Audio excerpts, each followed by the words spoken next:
Oh, sorry, we're on air.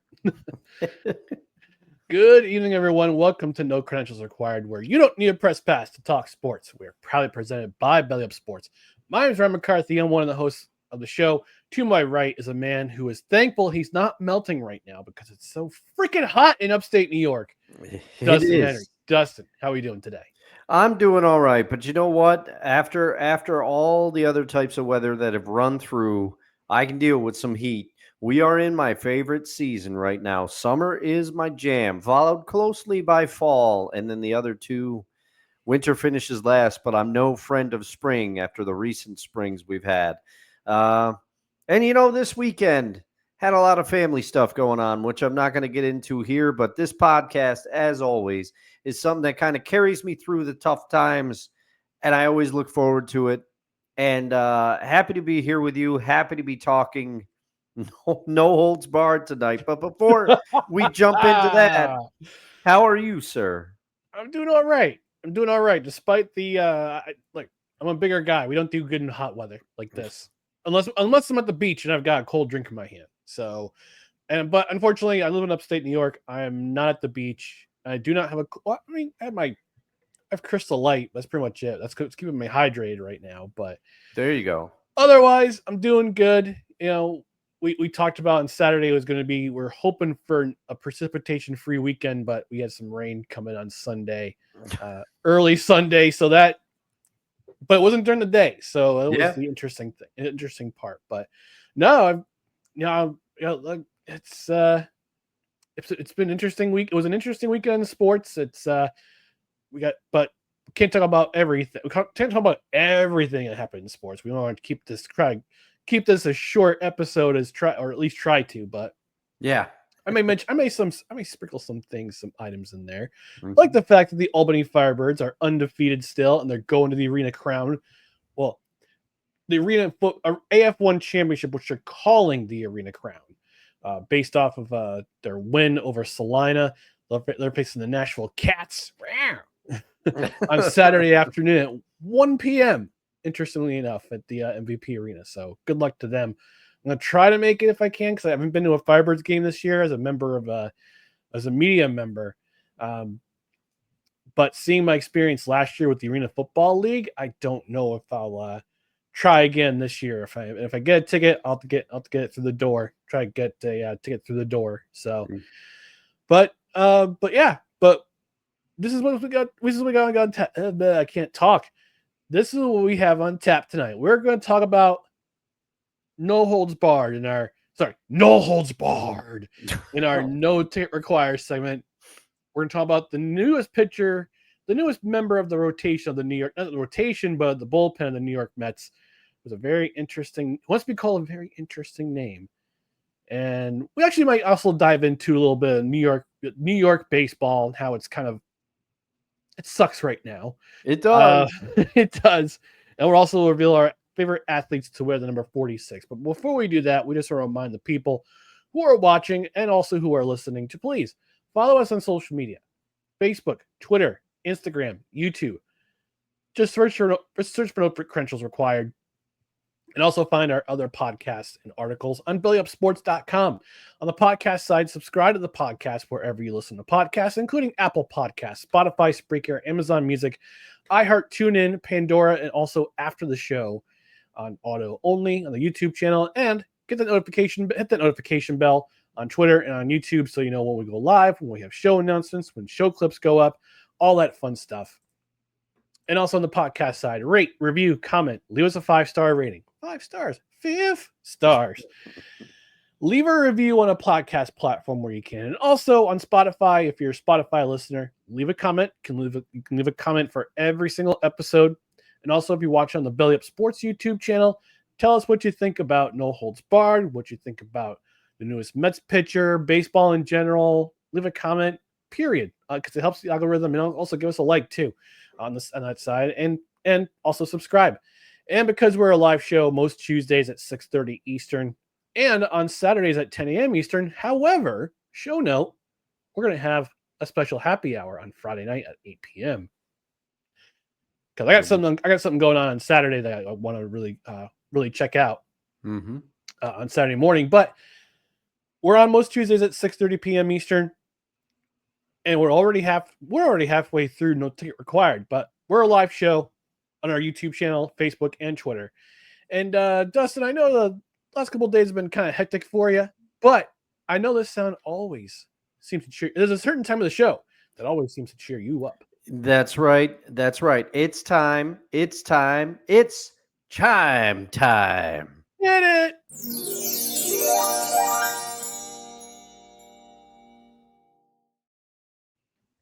All right. Without further ado, let's dig into the fifth installment. We're already halfway through, Dustin. This is crazy. This is crazy. I can't believe we're going at this breakneck pace here. Time is flying, but yes, it's our fifth installment of No Ticket Required. And it's going to hit that button.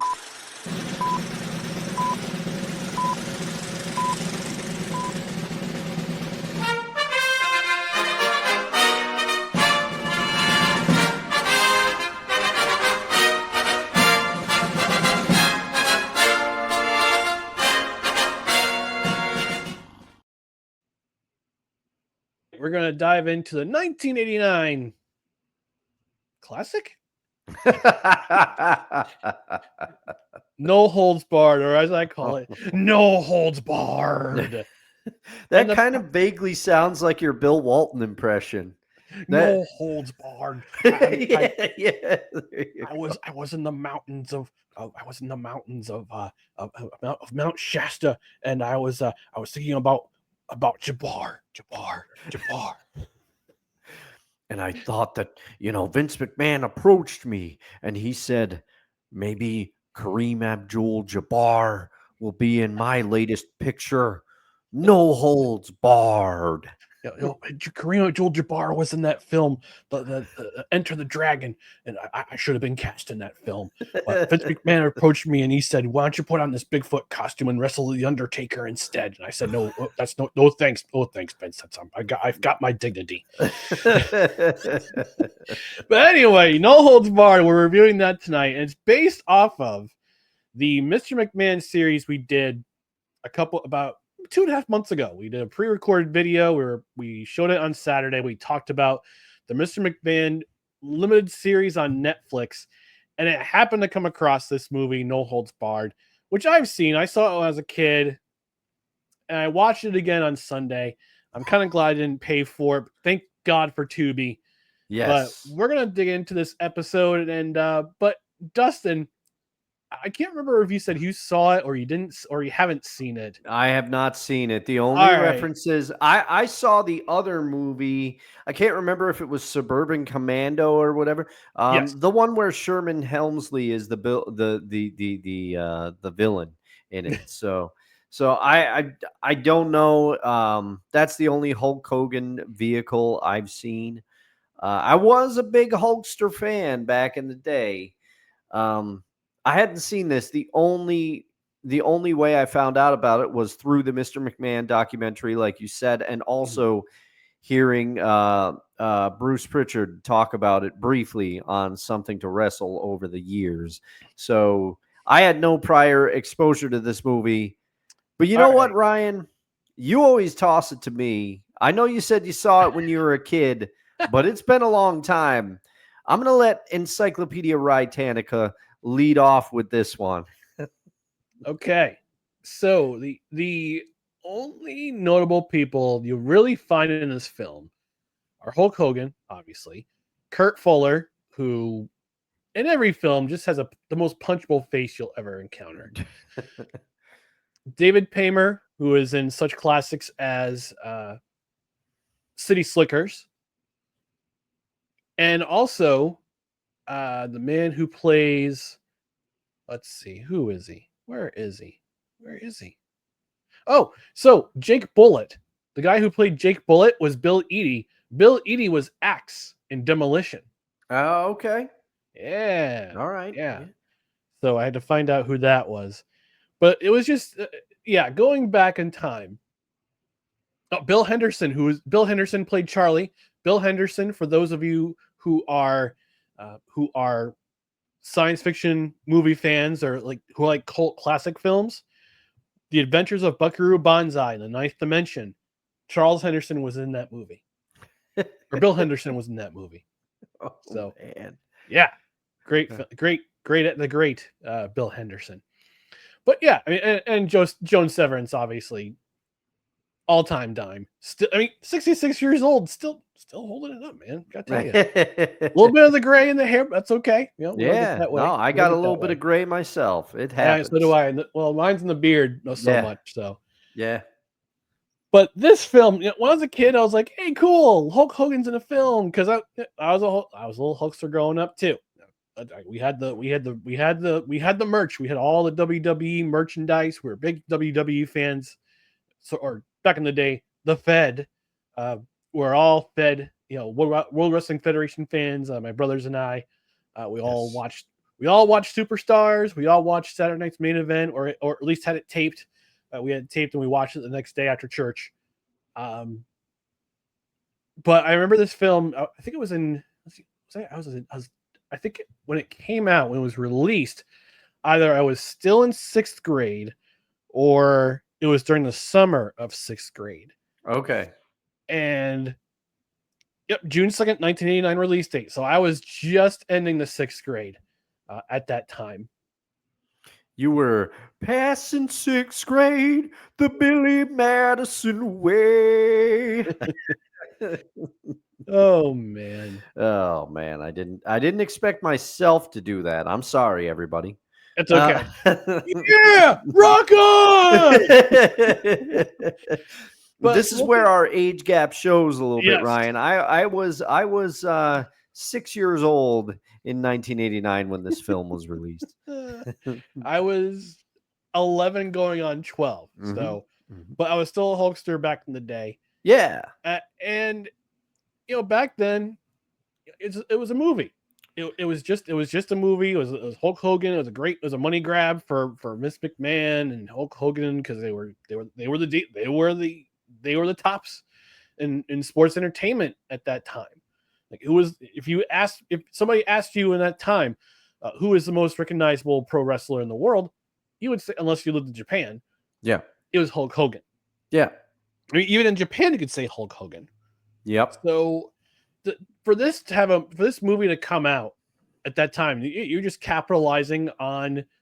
It's just basically the WWF, Vince McMahon, Hulk Hogan capitalizing on that fame. This is a way to capitalize on that fame. And then you bring in Tiny Lister, who has left this realm. If you don't know who Tom Tiny Lister, he was Debo in Friday. If you remember, I don't know if you ever saw Friday or not. I have. It's been a long time, but I have. Yep. He was also in which The Dark Knight. He was also in The Dark Knight. He was on one of the boats, the prisoners in the boat, where Joker's trying to convince people to set off the detonators, and he's the one who grabbed it and threw out the window. Okay. Wow. Okay. I remember that part, but I didn't. That didn't register with me that was him. Yeah, he passed away a few years ago, which was in 2020. He passed away. So, but he was known as the guy who's 6'5" and jacked to heck. Oh yeah. But looking at it, as an 11, 12-year-old, because we would get the summer. We didn't go to the movies back then. I mean, we did. It was something big we wanted to see. Like, we saw Batman in the theater. I saw Batman in the theater the second day it came out. Wow. Okay. Batman 89. Yeah. Batman 89 with Tim Burton and Michael Keaton as Batman. The best of the Batmans. I will agree with you there. But I'm a big Bat fan, but Keaton's the man. But enough about that. Let's focus on No Holds Barred. But I remember seeing it. My parents rented it. You know, we do pizza movie nights every so often when I was a kid, because we couldn't afford to go out to every movie, obviously. So we'll wait till it was on tape, rented it, had pizza. And as a 12-year-old, you're like, oh, cool. You know, it's Hulk Hogan. He's in an action movie, and there's wrestling, and there's guys beating the snot out of each other. Looking at it as a 47-year-old, though, it's a lot different. You how you mature as you age. You mature, and you're watching capacity. You mature, and oh god, this is really bad acting. And this plot line is so wide. It's got you could drive a semi through it. You could tell the sexual tension between Samantha and Rip. Oh my god! And you can also find that Brell, played by one Kurt Fuller, who it just seems like he plays a villain in just about every movie he's in or every TV show he's in. So, like for example, Ghostbusters 2. He was Hardmire in Ghostbusters 2, and he just seems to play the smarmy villain in every single movie, and this one was no exception. And you can kind of tell this is kind of put together, kind of slapdash. Oh, for sure. Because again, they're trying to capitalize. Vince McMahon, Hulk Hogan are trying to capitalize on the popularity that they currently have at that time in the WWF. Like, they worked hand in hand, arm in arm, on pretty much every single project together until Hogan said, "You know what? I'm going to try acting full time," which is why we saw him in Suburban Commando. Was it Mr. Nanny? Yeah, Mr. Nanny, I think. Yep. Yep. And then he did Thunder in Paradise. Then he went to and he signed with WCW after that. But yeah, you could tell this movie, the acting was hackneyed. The only memorable line I could think that Zeus said was "Raw." I have to, if she's watching, I don't know if she's watching, but I got to shout her out. Tracy, she was doing her nails while we were watching this. Okay. She had a lot of commentary, but she said that guy has to have a permanent headache because you nailed it right on the head. That's Zeus's line delivery. He screamed, he snarled, or was trembling with rage. Or he said his line very quietly, like, what's your name, son? Zeus. Yes. Oh my god. Then he had the wrestlers that Zeus would face, such as Klondike Kramer. Oh yeah, Klondike Kramer. Brock Chisler. Bulldog McPherson. Lug Wrench Perkins. Oh, Lug Wrench dies. Lug Wrench gets taken out if I was correct about what I thought I saw. Do you know the name of the actual person who played Lug Wrench? No. Jeep Swenson. Well, wow. That was his real name. Jeep Swenson. He's since left this realm as well. He wasn't even 40 when he was barely 40 when he passed away. Oh, geez, it was just barely 40. But yeah, you could tell that that kind of slapdash put together. You could definitely tell Vince McMahon had a hand in the script writing. Oh yeah. Even though the head writer was Dennis Hacken, according to IMDb. But the acting was poor, the plot line was poor, the writing was poor, the acting was just ugh. But I will say, the action sequences, they held up. They were what you would expect at this time of movie. They were 80s. They were perfectly 80s, yeah. It was definitely like late 80s, early 90s tropes. Also with you gotta have the training montage where you see Zeus working out, pumping iron, fighting other dudes, and you see Hulk Hogan like helping his little brother, Rip, helping his brother recover from Randy. Yeah, and I Rip thought and Randy. Yeah, and I thought his friend's name was Craig. He looked like Walter Goggins, and I'm going, yeah. Was Walton Goggins and No Holds Barred? It wasn't. Yeah, my sister asked the very same question. She thought that person was Walton Goggins. Walton Goggins does goggles. Yeah. But I've said it enough. It's definitely I'll say spoiler alert. This is definitely in the bottom of my list right now. Oh my god! But I'm gonna hand it over to you. And we'll get to some breaking news after I give Dustin his fair shot, seeing it through fresh eyes for the first time, watching this movie. and I'm probably gonna have to apologize to him afterwards. But Dustin, I said my piece about this film. What did you think of No Holds Barred? Don't hold back because it's Oh, No I Holds won't. Barred. It's no holds barred. Now, okay. So I'm going to jump into this thing. I got a lot to say. I was writing. I didn't have my trusty black notebook with me, so these are typed into my phone, which is why I've been looking at my phone. I am focused on the show, but I've been looking at my phone to refresh my memory. Mm. And sometimes, if you've seen my past movie reviews, you know that I do this from time to time. I read from the fever dream that is my notes, and then I go in a little bit. But the first thing I'll say, I'll start with the good in this movie. I liked the beginning sequence because that was just basically a match. And I liked the combination of Jesse Ventura and Gene Okerlund on commentary. I Yep, think they could have right. made a decent commentary team in real life here. Well, Not you sure if know they. something, Gene. Yeah, I'm Let not me sure tell if you they. something. I'm not sure if they ever paired up in real life, but okay, that's the positive. And then the other positive, if you're a fan of 80s music, Jim Johnson, he produced the heck out of a soundtrack for you. My first note is movie is the perfect candidate for bad movie party. It is. This might be one of the worst movies I've ever seen in my life. Yes. The soundtrack is full of Jim Johnson bangers. That's what I've got because Jim Johnson, his music was all over this movie. But the movie is full of tropes. I love the fact that Rip, why they didn't use Hulk Hogan's actual name when they had all the other WWF properties and everything in the beginning, and then all of a sudden he's Rip.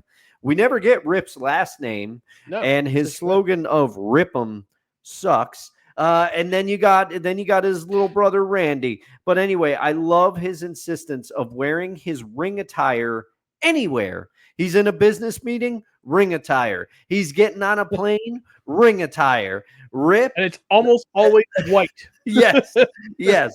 He is in his ring attire everywhere. But this movie has tropes all over. You got the smarmy villain played over the top. This guy, there's a podcast I used to listen to, Hollywood Babylon. They had segments, exquisite acting. This is all over this movie because this guy's trying to chew some scenery up. Mr. Burrell. They've got the damsel in distress, of course, because it turns out, oh, she's a double agent. She was recruited by Mr. Burrell to seduce our hero, Rip.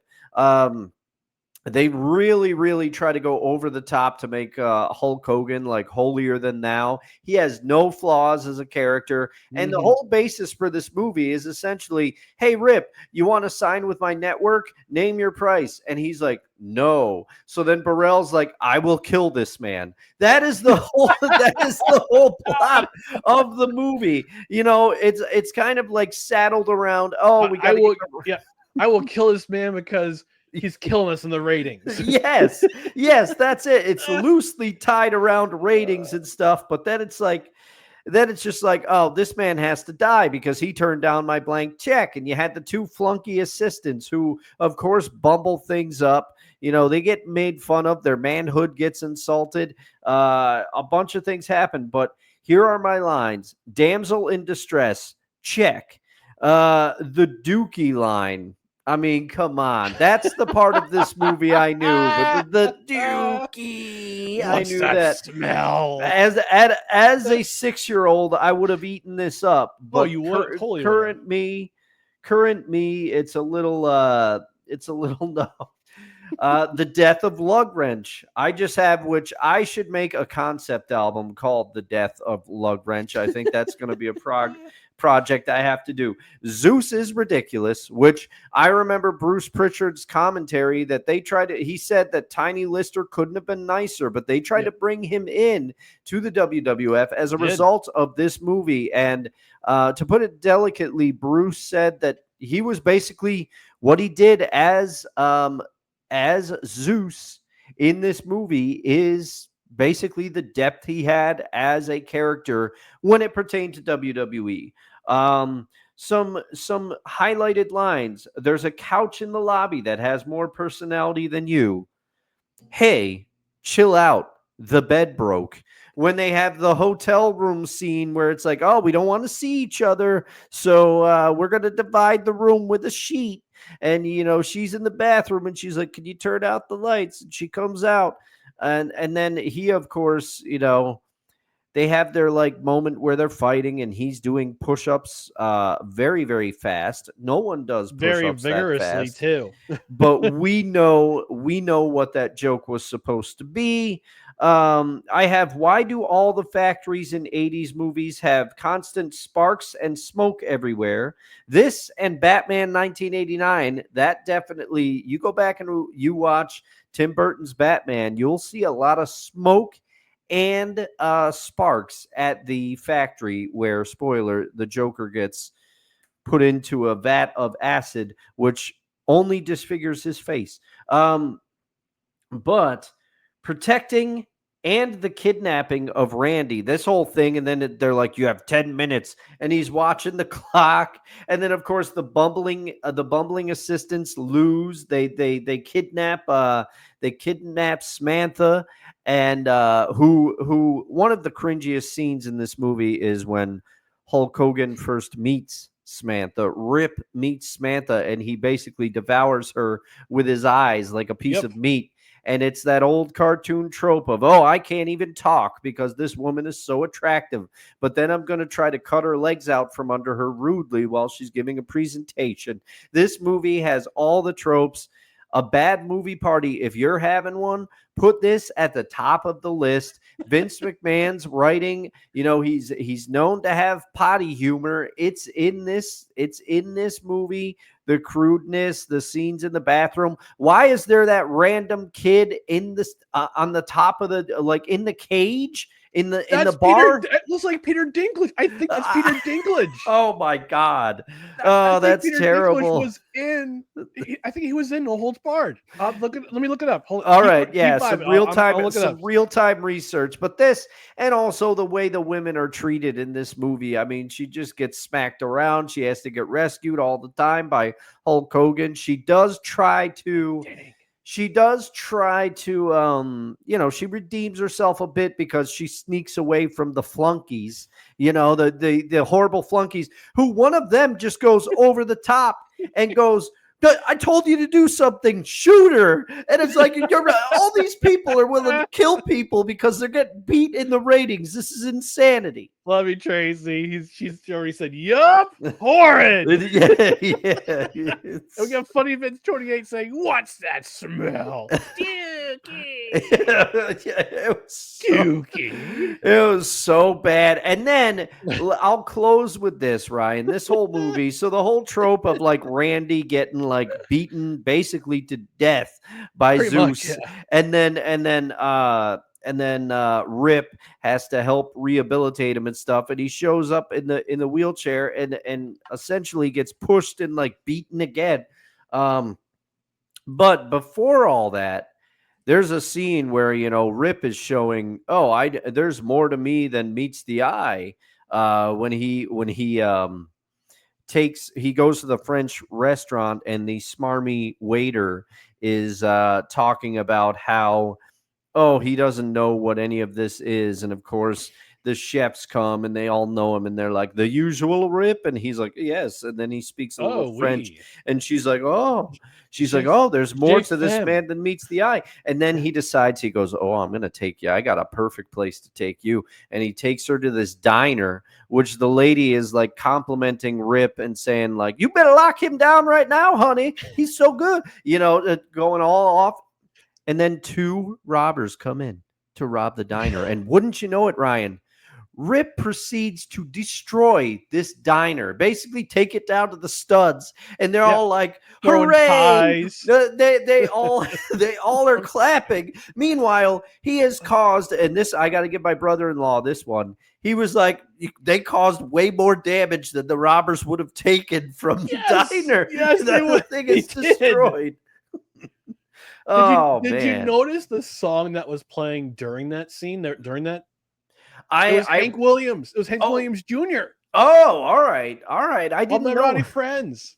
Oh man, I didn't catch the Hank Williams because I was under the assumption, incorrectly, obviously, that all the music was done by Jim Johnson. Because at the beginning of the film, it said, music by Jim Johnson. So Right. I didn't think they got the rights to anything. And also, knowing the little bit of background that I know about this movie, and I learned it from another. Yes, Sorry. Echo Daddy, I agree with you. Who robs diners? I know. It's And ridiculous. and your sister says the best part of the movie was the popcorn I made. I Oh, concur. I concurred. It was delicious. But yeah, bad movie party. Tracy, Addie, Nick, Nicholas. Dustin. I'm sorry I had to make you go through this movie. I'll make it up to you. I'll make it up to all you. I swear. No, this is on the list, Ryan. We're putting it for the infamous bad movie party that I still have yet to do. Velocipaster. This. We got some stuff. We got some stuff to do. But the last thing I'll just say, I was under the impression, and I don't know if I might be conflating stories, but if I remember hearing Bruce talk about this movie on Something to Wrestle, there was basically Vince McMahon's response because Hulk Hogan, he wanted to go into acting full time. Yep. And Vince McMahon was afraid he was going to lose Hulk Hogan. So he said, well, why don't we make a movie?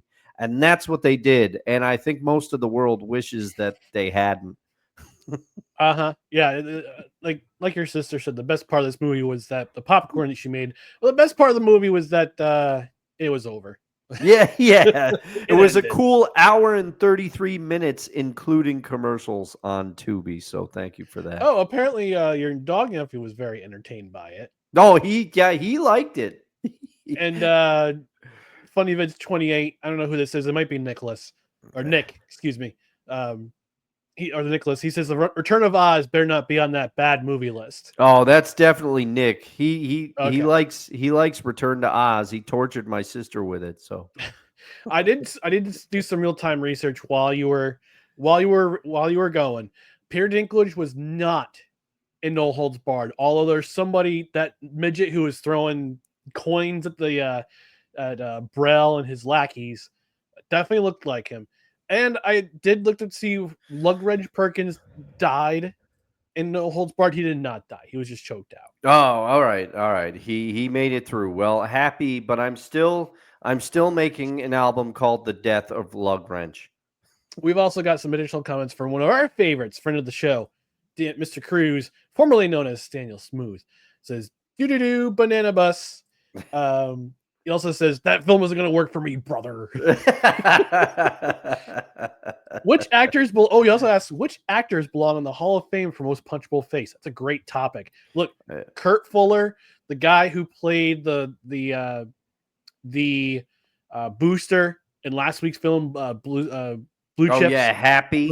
Mr. Happy, yes. Yeah. Mr. Happy, he definitely has a punchable face, but again, he's no longer in this realm. So the guy who played Eric in Billy Madison too. That guy. Oh, that guy, yeah. He was also in West Wing. Yeah, I remember that. I still gotta watch West Wing. Me too. Mr. Cruz says, "Get Dustin in a New York City bar with a few drinks, and suddenly he's Tony Bennett." Oh man, Cruz! When you'll start to see it as we progress further into Seahawks sessions, but I'll flex the golden pipes anytime. The golden pipes of Dustin Henry. Who's your Lady Gaga then? If you're Tony Bennett, let's see.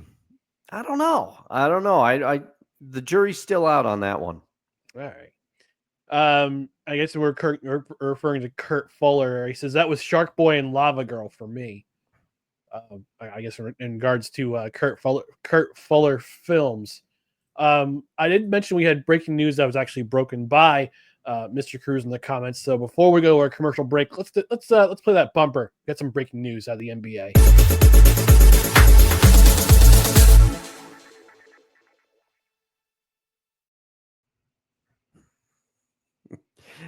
That music for that breaking news. So apparently the fire sale is still going on in Boston because Kristaps Porzingis has been traded to the Atlanta Hawks.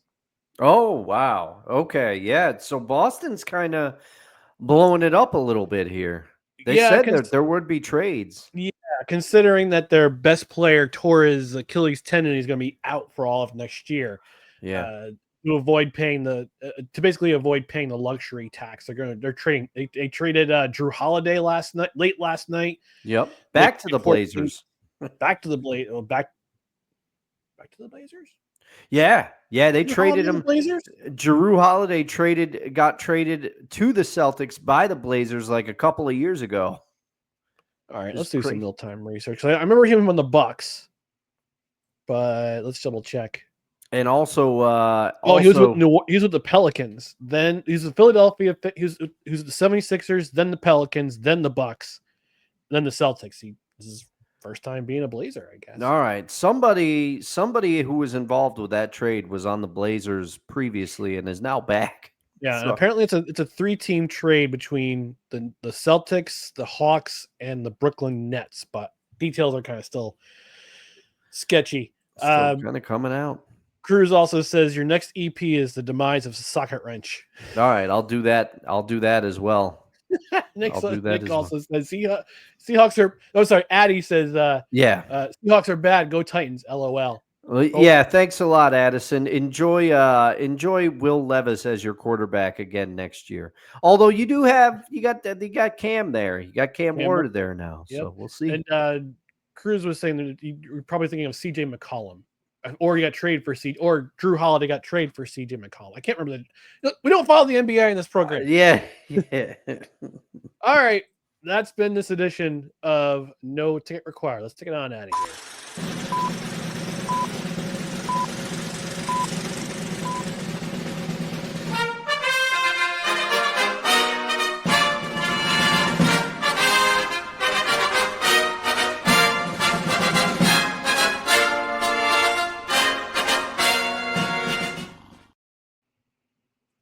That's right, Mr. Cruz. Too much words. Yes, words. Lots of words.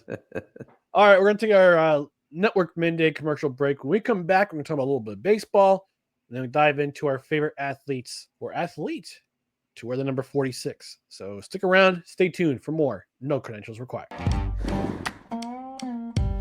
Righteous Felon Craft Jerky is the official jerky of Belly Up Sports. For over a decade, Righteous Felon Craft Jerky has led the American meat snack revolution by concocting delicious, adventurous, U.S.-sourced jerky recipes for uncompromising carnivores across the country. With 15 different flavors to choose from, Righteous Felon has all jerky lovers covered, and by using promo code BELLYUP, you will get 15% off your purchase at righteousfelon.com. Do your taste buds a favor today and rip into a bag of Righteous Felon jerky. Thank you, friend of the show, Brent Radlinsky from the 1420 Sports Bar podcast for narrating this commercial for us. Righteous Felon, excellent craft jerky, excellent beef sticks, all around an excellent company. Great snacks, wild handcrafted jerky, no preservatives, all natural, great from 100% natural beef. Beef sticks, 100% beef. Except for the taco, the street taco, which is 100% pork. Unlike those other convenience store meat sticks you see that their primary ingredient pulverized chicken. Oh, sad. For shame. I'm surprised the Macho Man didn't make a cameo in No Holds Barred, but he would not be proud that the things he was once advertising primarily pulverized chicken masquerading as beef sticks, unlike Righteous Felon craft beef jerky.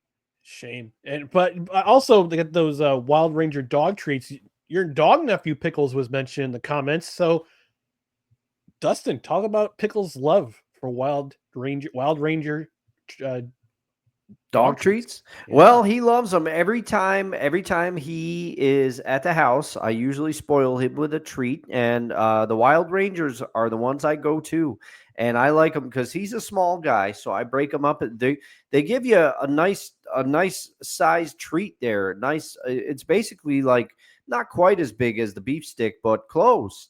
And you can break it up into small pieces, and they've got sweet potato flavors. They've got duck flavored ones. They've got, I'm trying to think of some of the others, but man, his tail goes a mile a minute anytime he sees them. He knows where they're kept. And when I start walking towards there, he follows me and he's very happy. I make him work for it, though. I make him do some tricks and stuff before I give him a treat. But I'm going to be watching him a few times this summer. And while he's here, he's definitely going to be enjoying those. And also, I will say, got the jerky for my brother-in-law because he was the winner of our OV Gold Watch 2025. Got him a bunch of sampler packs. I asked him, I said, how'd it go over? He said they were all good. He enjoyed them. So Righteous Felon, you won't be disappointed, and it gets there very fast. I notoriously almost forgot to order the treats for my dog nephew, and I ordered them a couple days before Christmas. We were celebrating on Christmas Eve. They arrived. I was able to wrap them up. In the midst of a busy holiday season, I was able to wrap them up. So you won't be disappointed with the shipping either. Yeah. So the Wild Ranger, it's beef, chicken, and duck. Okay. Yeah. So what you're gonna do is go to you can find them in stores. Yes, you can do that, but you can help our little network, the little network that could of Belly Up Sports by going to righteousfelon.com. Go put a bunch of stuff in your cart. You're gonna enter promo code BELLYUP at checkout. You get 15% off your order. Plus, in addition to the promo code, you can also combine the money you'll be saving for with the area code. If your shopping cart is over $50 or more, you also get free shipping. So again, combine those savings, use the promo code, get the free shipping and 15% off your order with promo code BELLYUP at checkout. So righteousfelon.com. Friends of the show, great product, great affiliate sponsor. They're one of our favorites at Belly Up Sports, and we know that they'll be yours too. Before we move on to our next segment, Addie saying I have Cam Wilder, got Cam Ward, but Cam Wilder. Yeah, Cam Wilder. I don't know who that is. I don't know who that is. That's your Sam Weish moment right there. I don't know if Cam Wilder can do as many pull-ups as me though, Addie. You should for Christmas get her a Titans jersey that says Wilder on the back. Oh, I should definitely do that. And your sister saying, Ryan, we won the hockey goal contest. Where's our shirt? Notice she didn't say where's Nick's shirt. She said, where's our shirt? But hey, that's how marriage works, I guess. Yeah. What's mine is yours, and what's hers is also yours too. All right, we're gonna talk a little bit about. Oh my God, I can't talk tonight. What's going on with me? I can't talk. All right, we're going to get a little bit into New York baseball. Both the Mets and the Yankees, they're terrible right now.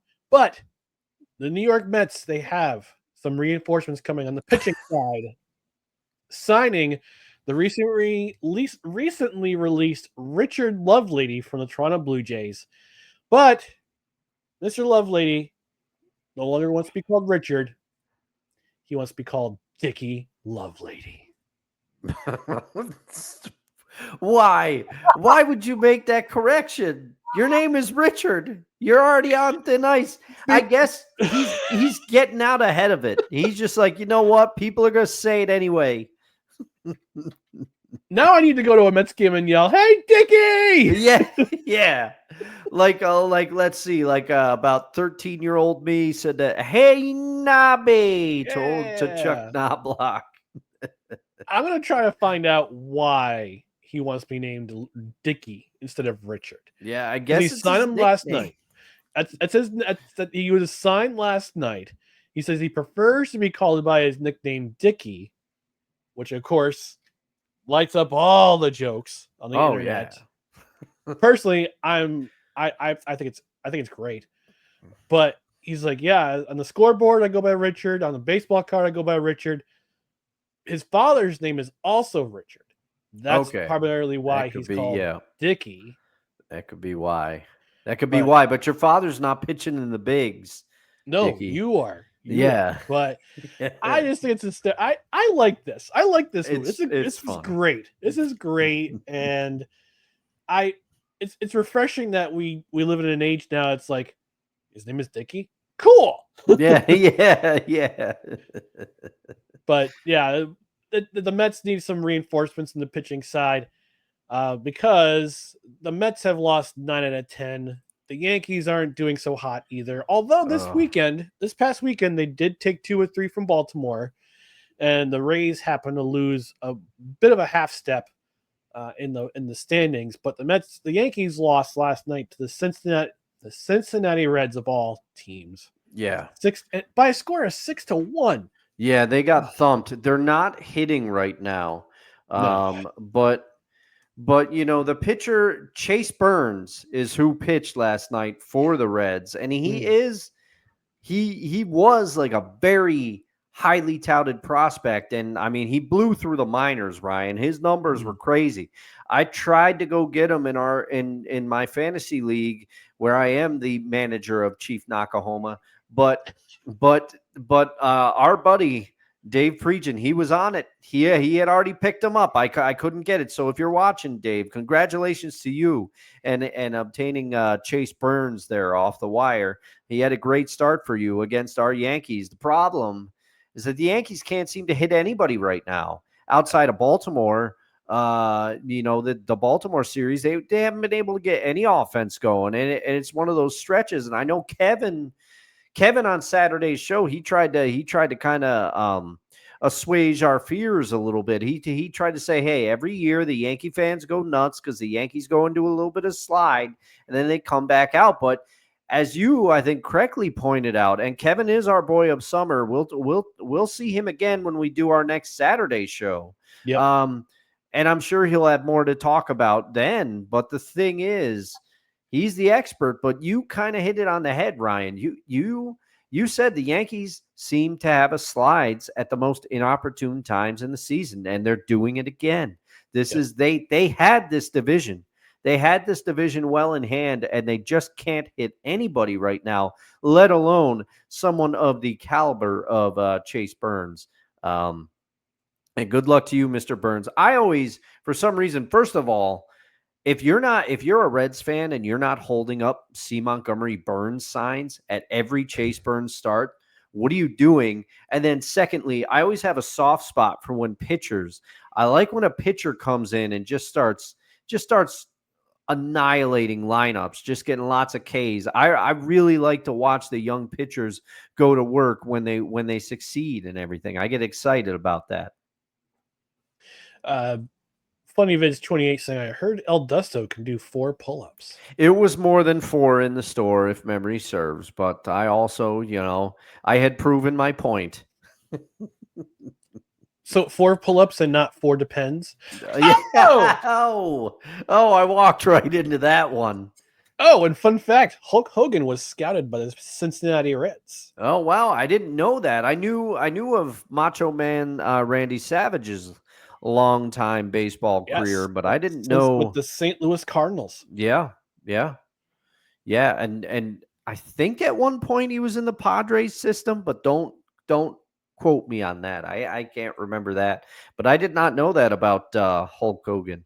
So according to Gemini, Google AI, saying, yes, Terry Bollea, also known as Hulk Hogan, has a connection to the Cincinnati Reds, although he never actually played for them. He claims, and again, we talk about his memory here, while he was in high school, as a high school baseball player in Tampa, Florida, his talent attracted the attention of scouts from the Reds and the New York Yankees. The New York Yankees!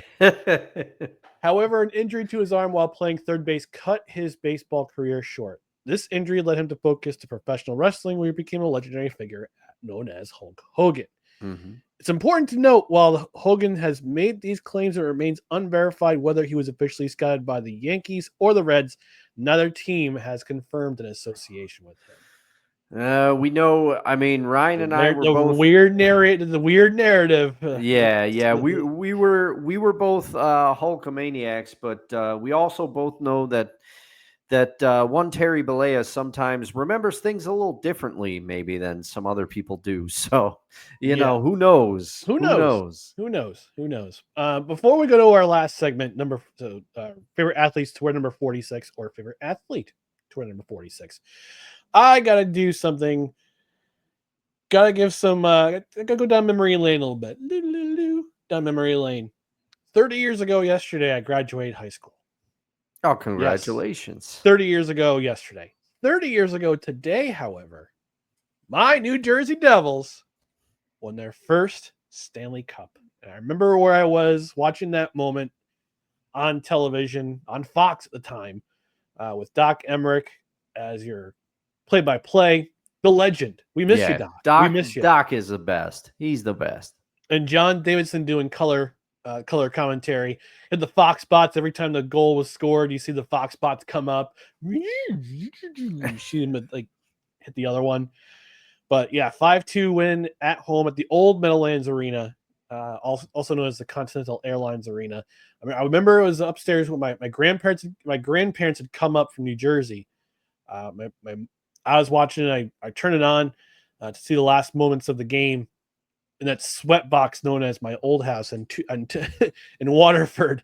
We didn't have the only air conditioning we had was downstairs or in my parents' room. So we didn't have central air back then.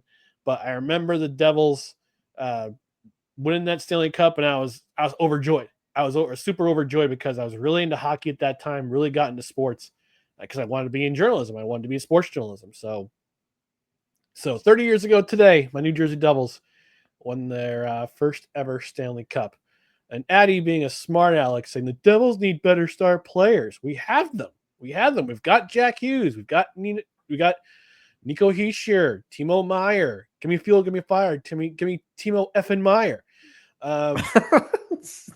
Dougie Hamilton, Luke Hughes. Hopefully we're getting Quinn or Jason Robertson in the offseason. There's rumblings, but we'll see. But no, the Jersey Devils, they're my team. 30 years ago, first Stanley Cup. Remember where I was. And the next day I had my graduation party. Although it was a shared graduation party with my friend Rebecca. So all right. Kind of got gypped in that way, but it's like, hey, gotta combine resources. You know what? It was double R. R's there. Look, when you don't have a lot of money, back in those days, you got to combine resources. Yeah, you got to figure things out. Oh, and she says Jack isn't that good. Jack's always hurt. That's why. But he's better than whichever team you like there, Addie. No. Arguing with a 15-year-old over the internet. My God. What have I come to? Here we go. All Right. I'm not going to correct you on her age either. 14. Yeah. Anyway, our last segment of the night, our favorite athletes or athlete to wear the number 46. This is episode number 46 of 2025. Yes, already episode 46 of No Credentials Required in 2025. Wow. We're going through our favorite athletes to wear the number associated with the episode. Now, again, the rules for anybody who's new. This is not the greatest player ever to wear the number 46. These are our favorite athletes to wear the number 46. There's only one player we've had so far that we've had the same. That was actually 4 episodes ago in episode 42. We both had Mariano Rivera as the athlete, our favorite athlete to ever wear number 42. But this episode, we're going to talk about number 46. And my co-host, I'm going to have you lead off and give us your favorite number 46.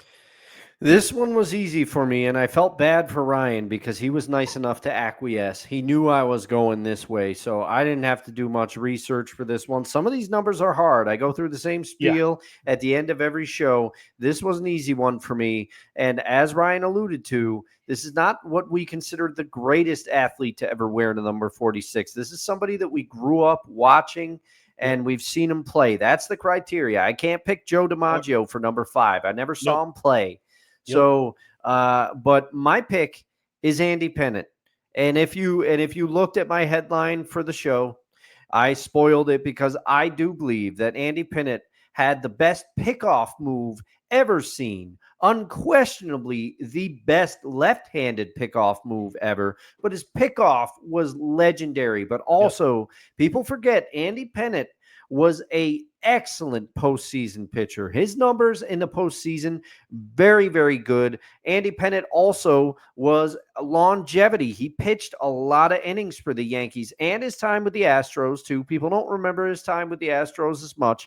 He spent most of his career with the Yankees. But he was just he was reliable. And also, I'm going to go a route, as I Peter Brady right there. I'm going to go a route that is probably a little surprising as to why he's one of my favorite athletes. I always liked the way that Andy carried himself, and I felt like he always wanted the ball in high pressure situations in the postseason. That's why his numbers are so good. You look at a lot of pitchers of that Yankee era in their heyday. Pettitte was one that would take the ball when they needed to win a series. He had no problem with that. But the reason that he's one of my favorite athletes and my favorite athlete to wear the number 46 is because how he handled himself when he was busted for taking steroids. He was outed. He was on the report, and I'm going to use two very different examples of how to handle it. He got out and he didn't get out in front of it, but as soon as he was caught, he said, "You know what? I did do this. I have no excuse." He said, "I used it to help recover from injuries, but I did use this. I did take all of these things." And you know what he said? "I'm sorry." And he said, "I'm not going to do it anymore." And that was the end of it. People kind of forgave Andy Pettitte, not just because I think by accounts, although a quiet guy, I think most people viewed him as a good guy, but it was because he came out and he admitted it. He didn't try to lie around it like Rafael Palmeiro. He didn't suddenly forget how to speak English like Sammy Sosa. He didn't do any of that stuff. And I'll contrast it with the way that his Astros teammate at the time and longtime friend, they're both Texans, Roger Clemens, and they were both on the Yankees together, and they both went to the Astros as well. Andy came out and admitted everything. Roger never admitted it. And then when asked about it, that Andy Pettitte, admits he takes it, and the evidence shows that he got them from you. Roger was like, "Andy misremembers." That was one of the biggest gaffes. And I think that's why to this day, Roger Clemens, although acknowledged as a great pitcher, people kind of have a different view of Roger Clemens. But I applaud Andy as being one of the first to come out and say, "You know what? I did do this." So Andy Pettitte, for that, and also all those times you took the ball in high leverage situations for the Yanks. And did he get to 300 wins, Ryan? I'm hazy. I think he was inching up. I don't think he got to 300, but he was getting close. 256. Okay, 256. So he was 50 away. I think they were saying he had an outside shot to do it like his last couple of seasons, but he would have had to go crazy. And then I think he dealt with some injuries. I'm trying to remember. Yeah, 2006 he didn't. Actually, I'm sorry. 2004 was his first year with Houston. He had elbow problems. Yep. So he didn't play a whole lot in 2004. He only made, he only made 15 starts. He was 6-4, but he wasn't his same self. But he came back with a vengeance in 2005, and that was the year that the Astros went to the World Series. Yes. And they were swept. That's when they were still in the National League. Mm-hmm. And they got swept by Chicago, the White Sox, in 4 games. Yeah, that Don't Stop Believin' World Series for Chicago. But that and the way you handled yourself with the steroid accusations, and then also your pickoff move, you're my favorite number 46.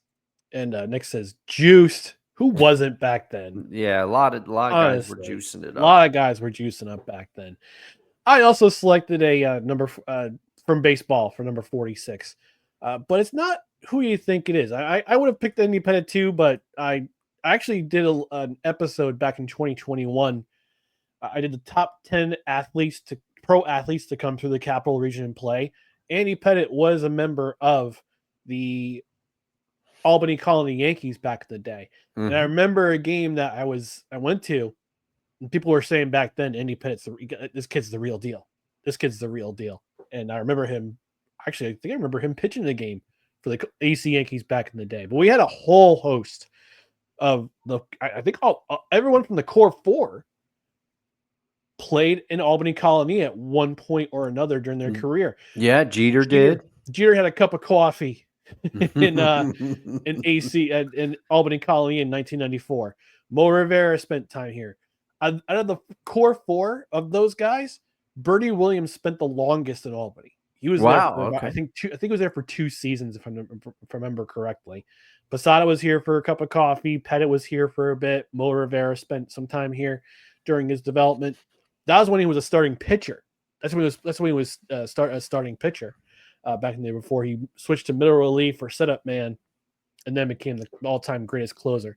But speaking of closers, for number 46, I chose Lee Smith.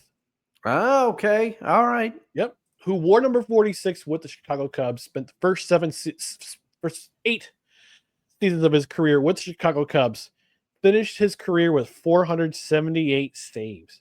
I believe that was the most before Mo Rivera broke the record. And going back to Indy, but yeah, Lee Smith. Actually, I got to see Lee Smith be inducted into the Hall of Fame in Awesome. 2019. That was my intern. That was my ESPN intern days, where with me and a couple of guys, Eric, who works for the mothership in Bristol now, and Mike. We're doing the show sitting Sportside Sundays. That's what the show was called. And we got a chance to go out to Cooperstown for the induction. We saw Mo Rivera get inducted. We saw, I believe Mike Messina got inducted that day. And Lee Smith was one of the guys who waited a long time to get inducted. Should have been inducted sooner. But, baseball writers being fickle as they are. Roy Halladay's wife inducting him into the Hall of Fame because we lost him a while ago. Yeah. We lost him a few years before he was inducted. But Lee Smith, one of the best arms in the game as a save artist, showed up in 1,022 games, started 6 games. Honestly, believe it or not, started 6 games in his career. Originally a starting pitcher with the Chicago Cubs.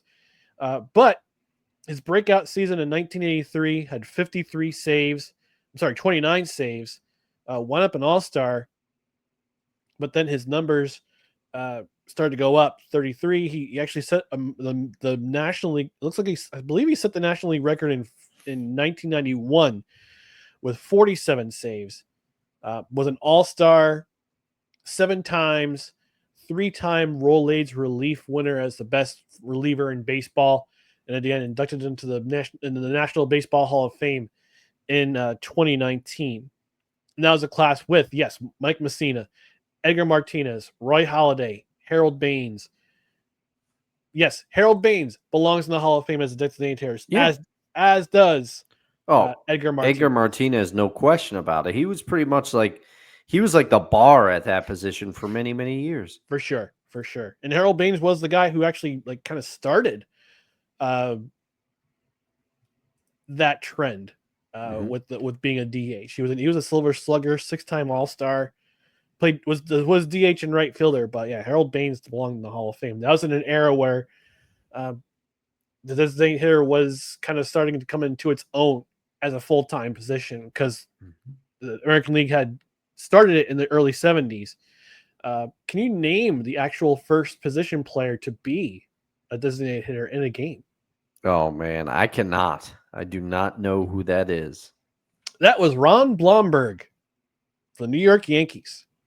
Became the first designated position hitter ever in the 1970s. So there you go.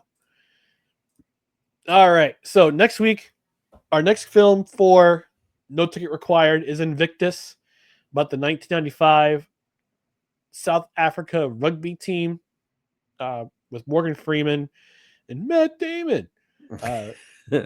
Yes, that's how I said it.